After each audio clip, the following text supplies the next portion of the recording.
আল্লাহর প্রিয় নবী কোন দিন হিজরত করবেন, কোন মাসে করবেন, কি সকাল বেলায় করবেন, না সন্ধ্যায় করবেন, না গভীর রজনীর মধ্যে করবেন, না দিনের মধ্যে করবেন, না ঠান্ডার সিজনে করবেন, না গরমকালে করবেন, না গ্রীষ্মকালে করবেন, না বসন্তকালে করবেন, কোন অবস্থায় করবেন, কোন দিন করবেন, কোন মাসে করবেন, তার নির্দিষ্ট করে বলেনি। আল্লাহর প্যারা নবী, দু জাহানের বাদশা নবী মুহাম্মদুর রাসূলুল্লাহ হিজরত করার টাইমে সাইয়্যিদানা আলী রাদিয়াল্লাহু তাআলা আনহুকে ডাক দিয়ে বলে, আলী, আমি হিজরত করব, আমি রাত্রের আধার অবস্থার মধ্যে মাতৃভূমি ছেড়ে চলে যাব। আলী, তুমি আমার বিছনার মধ্যে শুয়ে থাকবে, কম্বলখানা গায়ে দিয়ে শুয়ে থাকবে। আলী, কাফিররা তোমাকে মারার জন্য চেষ্টা করবে, কিন্তু তোমাকে মারতে পারবে না। আলী, আমি যাওয়ার টাইমে অনেকের আমানত টাকা পয়সা আমার কাছে রয়েছে, আমি তোমার হাতের মধ্যে দিয়ে দিলাম। সকাল যখন হয়ে যাবে তুমি তাদের আমানতগুলা তাদের কাছে পৌঁছাই দিবে। এতে প্রমাণ হলো হযরত আলী যদিও নবীর বিছনার মধ্যে ঘুমিয়ে যায়, তারপর আলীকে মারা যাবে না, যেহেতু যদি আলী মরে যাইতেন আলীর নিকটে আমার নবী আমানত রাখতেন না। জোরে বলেন সুবহানাল্লাহ, আরো জোরে বলেন। তাহলে কাফেররা যে আলীকে মারতে পারবেন না, এটা নবী জানে কি জানে না? আওয়াজটা ডাউন হয়ে গেল, উচ্চ সুরে বলেন, নবী জানে কি জানে না? নবীকে জানার ক্ষমতা দিয়েছেন কে? কারণ নবীর টিচার তো কোনো ব্যক্তি নয়, নবীর টিচার কোনো ফেরেশতা নয়, নবীর শিক্ষক কোন মানুষ নয়, নবীর শিক্ষক একমাত্র হচ্ছে আল্লাহ। জোরে বলুন কে? আরো জোরে বলুন কে? আল্লাহ যার শিক্ষক, তার এলেমের কি কমতি আছে নাকি? হযরত আলী জীবনকে ভয় না করে তিনি রাসূলুল্লাহ পালঙ্কের মধ্যে তিনি শুয়ে পড়লেন, বিছনার মধ্যে শুয়ে পড়লেন। যখন শুয়ে পড়ল, কাফেররা প্রবেশ করে দেখেন ওই চকির মধ্যে নিশ্চয়ই মুহাম্মদ ঘুমিয়ে আছে। বলেন সাল্লাল্লাহু আলাইহি ওয়াসাল্লাম। কম্বলখানা উঠি তারা দেখলেন মুহাম্মদের স্থানে শুয়ে আছেন শেরে খোদা হযরত আলী। কাফেররা বলল, আলী, আমরা তো ইচ্ছা করলে তোমাকে জমা করে দিতে পারি বা তোমাকে জমা করে দিতে পারতাম। আলী, তুমি কেন এই বিছনার মধ্যে শুয়ে আছো?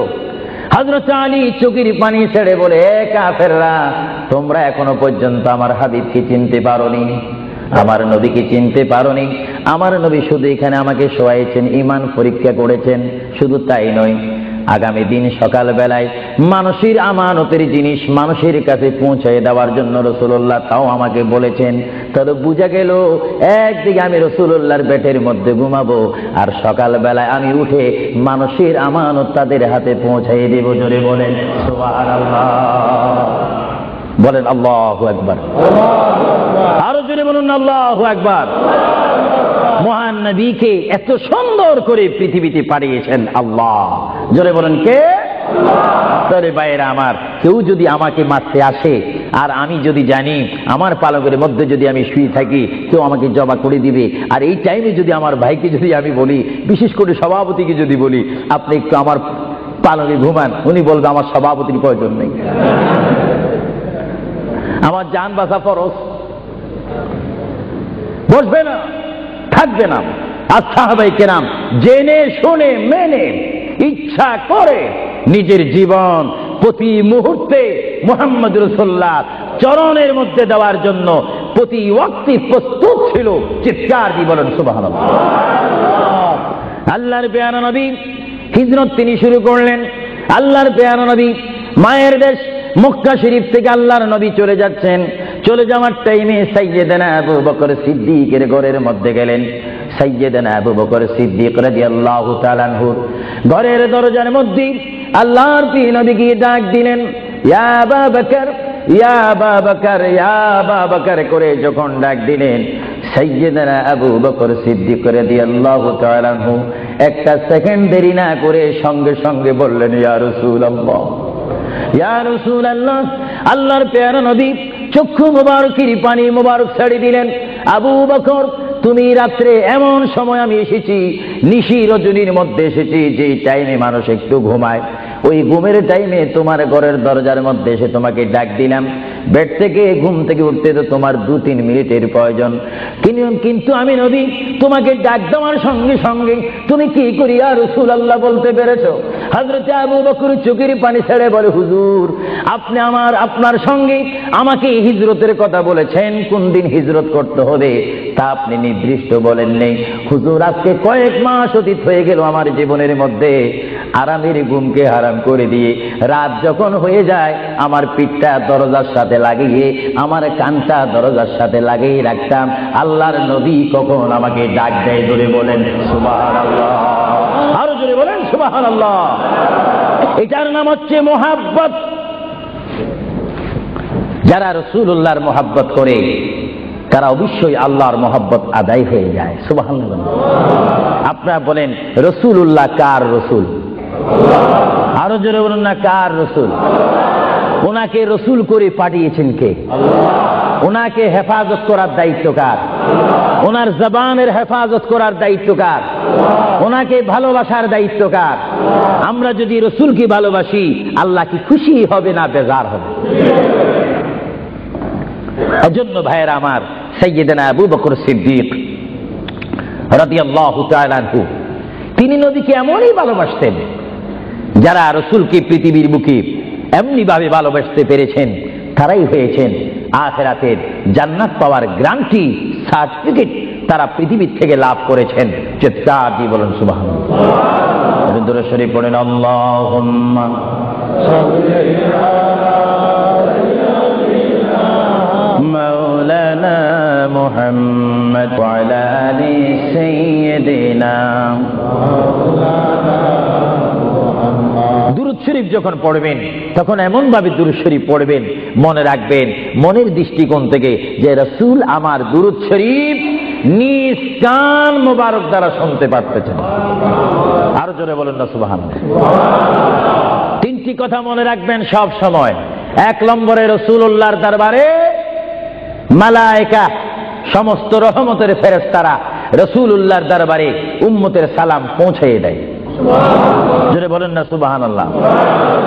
2 নম্বরে রাসূলুল্লাহ যারা দুরূদ শরীফ পড়ে তাদের আওয়াজ নিজ কান মোবারক দ্বারা শোনে। 3 নম্বরে আমার নবী বলেন, আমি আমার উম্মতের যারা আশিক ক্লাস নাম্বার 1 যারা বেশি প্রেমিক তাদের দুরূদ শরীফের আওয়াজ আমি তাদের সামনে থেকে শুনি। জোরে বলেন সুবহানাল্লাহ। কয়টি কথা? আরো জোরে বলেন কয়টা? কেউ শুধু আমল করে একটা, ফেরেশতারা পৌঁছায় দেয়। ভালো কথা, আপনাদেরকে ধন্যবাদ। ফেরেশতারা পৌঁছে দেয় রাসূলের দরবারে দুরূদ শরীফ, এটা সহিহ। কিন্তু রাসূল বলেন আমি দুরূদ শরীফ নিজ কান মোবারকে শুনি, তাও সহিহ। রাসূল বলেন আমি উপস্থিত হয়ে আমার উম্মতের দুরূদ শরীফ শুনি, তাও সহিহ। বুখারী ও মুসলিম শরীফ, ইবনে মাজাহ শরীফ আপনারা খুলে দেখুন, রাসূলুল্লাহকে আল্লাহ পজিশন দান করেছেন। চিৎকার দিয়ে বলুন সুবহানাল্লাহ। রাসূল যদি মদিনা থেকে আমাদের দুরূদ শরীফ আওয়াজ শোনেন এবং আবার যদি এখানেও এসে তিনি শোনেন, এই ক্ষমতা যদি রাসূলুল্লাহকে আল্লাহ দিয়ে থাকেন, আপনাদের কোনো আপত্তি আছে? আওয়াজ বুঝে যায়, কিছু কিছু আপত্তি আছে। একটু আমার মুসলমান ভাইয়েরা বলেন আপত্তি আছে? আরো জোরে বলেন কোনো অভিযোগ আছে? রাসূলুল্লাহকে ক্ষমতা দিয়েছেন কে? আরো জোরে বলেন কে? না আমরা কমিটি সিদ্ধান্ত করে ক্ষমতা প্রদান করলাম? যদি কাউকে ক্ষমতা প্রদান করতে হয় সেখানে অভিযোগ সৃষ্টি হয়, গন্ডগোল সৃষ্টি হয়। রাসূলুল্লাহকে ক্ষমতা দেওয়ার মালিক আমরা নয়, রাসূলুল্লাহকে ক্ষমতা দিয়ে পরিপূর্ণ ক্ষমতাবান করে আল্লাহ রাব্বুল আলামিন এই গোটা জমিনকে উজালা করার জন্য আল্লাহর পক্ষ থেকে তাকে পাঠানো হয়েছে। চিৎকার দিয়ে বলুন সুবহানাল্লাহ। সাইয়্যিদনা আবু বকর সিদ্দিক রাসূলুল্লাহকে ভালোবেসেছেন। আপনারা জানেন মুহাম্মদ রাসূলুল্লাহকে ভালোবাসলে উম্মতের কি অবস্থা হয়। আপনারা যারা মক্কা শরীফ গিয়েছেন, হজ করেছেন, সেখান থেকে আপনারা গিয়েছেন বিশ্বের শ্রেষ্ঠতম দামিময় শহর, বিশ্বের শ্রেষ্ঠতম উজ্জ্বল শহর, যে শহরে পা রাখা মাত্র 50,000 সওয়াব আল্লাহ রাব্বুল আলামিন উম্মতের আমলনামায় প্রদান করে দেন। সেই শহরটির নাম হচ্ছে, সবাই উচ্চ কণ্ঠে আমার মা বোনেরা ছোট্ট ছোট্ট আওয়াজ দিয়ে, আমার শ্রোতা ভাইয়েরা উচ্চ কণ্ঠে বলুন, সোনার মদিনা। আরো জোরে বলুন, কি মদিনা? সেই সোনার মদিনার পথে আপনারা যেতে চান কি চান না? সেই মদিনা শরীফ গেলে গুনাহ হয় না গুনাহ মাফ হয়? গুনাহ মাফ হওয়ার সেই অবস্থা সৃষ্টি করে দিয়েছেন কে? যেই শহরে আজকে এই যুক্তরাজ্যের জমিনে, ইংল্যান্ডের জমিনে, ওয়ার্ল্ডহাম, এই জমিনে যদি কোনো মুসলমান যদি নামাজ পড়েন, এক ওয়াক্ত নামাজ পড়লে 10টা সওয়াব পাবেন, নেক পাবেন। কিন্তু মদিনাতুল মুনাওয়ারা শরীফে রাসূলুল্লাহর নাম সংযুক্ত মসজিদে গিয়ে একটা সিজদা দেন, 50,000 সিজদার সওয়াব হয়ে যাবে। একবার যদি আলহামদুলিল্লাহ বলতে পারেন, 50,000 আলহামদুলিল্লাহ বলার নেক পাবেন। একবার যদি কোনো মতে গিয়ে যদি রসুলকে যদি ডাক দেন, ইয়া রাসূলুল্লাহ, সঙ্গে সঙ্গে 50,000 ইয়া রাসূলুল্লাহ বলার সওয়াব পেয়ে যাবেন। আরো জোরে বলেন না সুবহানাল্লাহ। আমার বড় বড় বাবারা, আমার নওজোয়ান ভাইয়েরা, আমার যুবক ভাইয়েরা, কুচি কুচি বাবারা, আমার পর্দানিশীন মা ও বোনেরা, আমাদের নেক সওয়াবের প্রয়োজন আছে কিনা? আরো জোরে বলুন, আছে কিনা? আপনারা যারা সোনার মদিনা গিয়েছেন, সেখানে গিয়ে দেখতে পাবেন রাসূলুল্লাহর রওজা মুবারক। কি মুবারক? রওজা মুবারক। যেখানে সেই রওজা মুবারকের সামনে, সেই রওজা মুবারকের সামনে আপনারা যখন দাঁড়াইবেন, উপস্থিত হবেন, কিয়াম করবেন, সেই রওজা মুবারক যেখানে, এটার নাম হচ্ছে মা আয়েশা সিদ্দিকার হুজুরা শরীফ। এটা ছিল হযরতে মা আয়েশা সিদ্দিকার হুজুরা শরীফ। এই হুজুরার মাধ্যমে আল্লাহ রসুল থাকতেন, অবস্থান করতেন। ভাইরা আমার, পৃথিবীতে এমন কোন নজির নেই যে যেখানে বসবাস করে তাকে সেখানে মাটি দিতে হবে, তাকে সেখানে রাখতে হবে, কবর দিতে হবে। এটা ইতিহাস বলে না, কোরআন হাদিস বলে না। কিন্তু মুহাম্মদ রাসূলুল্লাহ যে ঘরে তিনি পৃথিবীর জিন্দেগি কাটিয়েছেন, ওই ঘরের মধ্যে তার কবর শরীফ হয়েছে। চিৎকার দিয়ে বলুন সুবহানাল্লাহ। পৃথিবীর মানুষকে বলতে হবে কবর, আর রাসূলুল্লাহকে বলতে হবে কবর মুবারক। জোরে বলেন কবর। আওয়াজ দিয়ে বলেন না কবর। পৃথিবীর কবরের অবস্থা আর নবীর কবরের অবস্থা এক নাকি? কিছু পার্থক্য আছে নাকি? কিছু নাকি? কিছু অনেক। কিছু বলতে গেলে আমরা আছি 10, রসুল হচ্ছেন 20। আল্লাহর প্যারা নবী, দু জাহানের বাদশা নবী মুহাম্মদুর রাসূলুল্লাহ সাল্লাল্লাহু আলাইহি ওয়াসাল্লাম, তিনি কেমন নবী যার কবরের মধ্যে আল্লাহ রাব্বুল আলামিন দিনে 70,000 ফেরেশতা, দিনে 70,000 ফেরেশতা। হাদিস শরীফের মধ্যে আসে, মুয়াজ্জিন যখন মসজিদে নববীতে আযান দেয়, আসসালাতু খায়রুম মিনান নাওম, সবাই বলেন আসসালাতু খায়রুম মিনান নাওম। মুয়াজ্জিন যখন আযান দিয়ে দেয়, ওই টাইমে রহমতের 70,000 ফেরেশতা দুরূদ শরীফ পড়তে পড়তে আমার প্রিয় নবীর রওজা মুবারকের মধ্যে উপস্থিত হয়ে যায়। আর সমস্ত ফেরেশতারা চতুর্দিকে ঘুরে ঘুরে দুরূদ শরীফ পড়া শুরু করে। আবার যখন মাগরিবের আযান হয়, তখন ফেরেশতারা চলে যায়। আবার 70,000 ফেরেশতা নতুন করে রাত্রের মধ্যে নাজিল হয়। তাফসীরের মধ্যে আসে, দিনে 70,000, রাত্রে 70,000। আজকে দিনে যারা আগমন করলো ফেরেশতা, কিয়ামতের আগে তারা আর আসার সুযোগ পাবে না। আজকে যারা আসলো, কিয়ামত পর্যন্ত এক গ্রুপ অপর গ্রুপের সঙ্গে সাক্ষাৎ হবে না। এমনি ভাবে দিনে 70,000 রহমতের ফেরেশতা, রাত্রে 70,000 রহমতের ফেরেশতা আমার প্রিয় নবীর রওজা মুবারক জিয়ারত করার জন্য আমার আল্লাহ আসমান থেকে পাঠিয়ে দিচ্ছেন। জোরে বলেন সুবহানাল্লাহ। বলেন আল্লাহু আকবার। আরো জোরে বলেন আল্লাহু আকবার। আল্লাহু আকবার। বলে এই হাদিসে প্রমাণ হচ্ছে মুহাম্মদ রাসূলুল্লাহর রওজা মুবারকে দিনে যদি 70,000 রহমতের ফেরেশতারা আগমন করে, রাত্রে যদি 70,000 আগমন করে, 70 দুটোটা 70 যদি যোগ দেওয়া হয় কত হবে? আরো জোরে বলেন 1,40,000।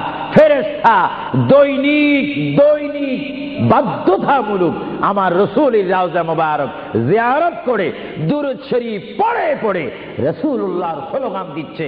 চিৎকার দিয়ে বলেন সুবহানাল্লাহ।